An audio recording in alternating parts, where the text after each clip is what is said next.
s'il y a deux mots-clés que je retiens dans les évolutions que le digital a engendrées dans nos attentes de clients, c'est la gentillesse et le besoin d'hospitalité.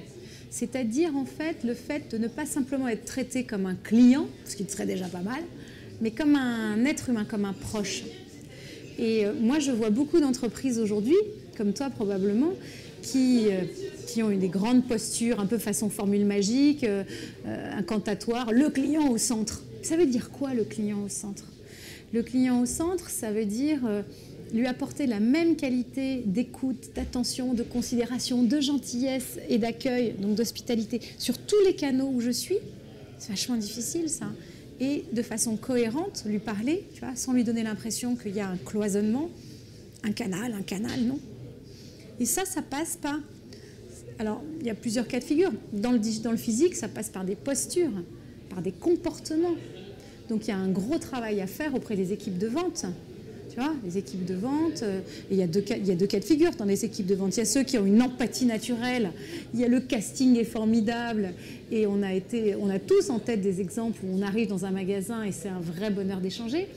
Il y en a d'autres, il faut un peu forcer le destin et il faut avoir un process, un rituel, une routine qui met plus en avant le client, enfin, l'accueil du client. Et après, évidemment, il faut rémunérer. Il faut rémunérer les vendeurs sur cette qualité d'accueil. Comme aux États-Unis, en fait, au Canada, que tu connais bien.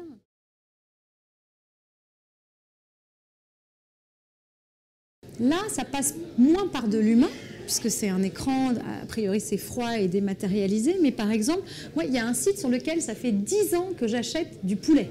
Je fais mes courses, moi je mange beaucoup de poulet, et je me dis, un acte de gentillesse, ça serait un jour de me faire un push qui me dise, voilà des recettes, tiens, des recettes de poulet, on a remarqué que vous commandiez beaucoup de recettes. Ou comme à l'instar de ce qu'avait fait Biotherm, c'est sur Twitter. Si moi je suis cliente Biotherm et je tweete que je suis crevée, je suis fatiguée, j'ai une semaine épouvantable, la marque me répond en disant on va vous envoyer un soin anti-fatigue pour vous permettre de tenir. C'est des actes, c'est de l'écoute, de l'observation, de l'attention au client. Comment ça va se traduire? Tu vois, j'étais aux États-Unis, j'ai rencontré une femme qui a une entreprise qui s'appelle Ruby Receptionist. Jill Nelson. Jill, elle a une société qui fait du standard déporté pour les professions libérales, les PME qui n'ont pas les moyens de se payer un standardiste. Eh bien, chaque personne dans son entreprise a un budget illimité pour faire des cadeaux aux clients. Et donc, quand un client dit va falloir, je pars faire un tour en bateau, donc insistez bien pour me joindre parce que ça ne va pas être facile de me joindre, la fille, elle raccroche et elle va acheter un petit porte-clés avec un petit bateau au bout et elle dit à son client avec une petite carte bonnes vacances, profitez bien, je suis là pour vous. Ça, c'est de la gentillesse, tu vois. Et pourquoi elle fait ça, cette fille? Pour deux raisons. D'abord parce qu'elle est rémunérée pour ça, probablement. Et de l'autre, parce que son management est plein d'attention pour elle. La fameuse symétrie des attentions. Donc c'est facile, plus facile avec l'humain, tu as raison. Derrière un écran, c'est plus du push personnalisé. C'est pas que de la technique, c'est aussi un wording, une façon de me parler, et puis des petites attentions, des petits cadeaux.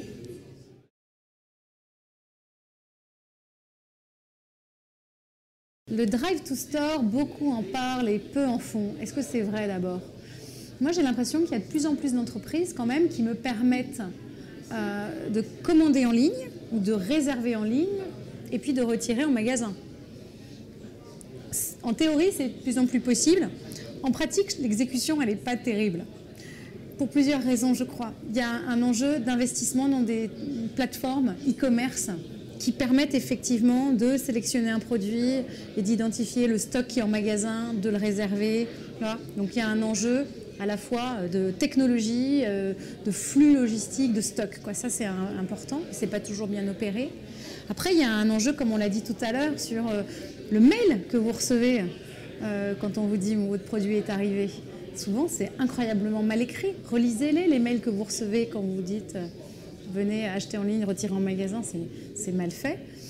Et puis surtout, quand j'arrive en magasin, je suis un peu le client deuxième classe, je ne sais pas me présenter, il n'y a pas de panneau, il n'y a pas de signalétique, la vendeuse elle n'est pas là, elle range évidemment, enfin surtout en France, la caissière elle est très occupée, donc Il y a tout un travail, donc c'est sur ces 3 points qu'il faut travailler, évidemment. C'est beaucoup de choses, hein. Et en plus en transversal, en faisant travailler des gens qui ne travaillaient pas forcément ensemble. Donc une plateforme, c'est des investissements dans une plateforme e-commerce, type Ibris ou d'autres. Hein. Une bonne gestion des stocks, enfin, avec des ERP, enfin, des choses qui parlent entre elles. Une bonne qualité de wording, avec des gens qui ont une belle empathie client, qui savent parler aux clients, avec des mots de client. Et puis après, à l'arrivée, une signalétique simple. Et c'est ça, finalement, se mettre le client au centre, c'est se mettre sans cesse à la place du client.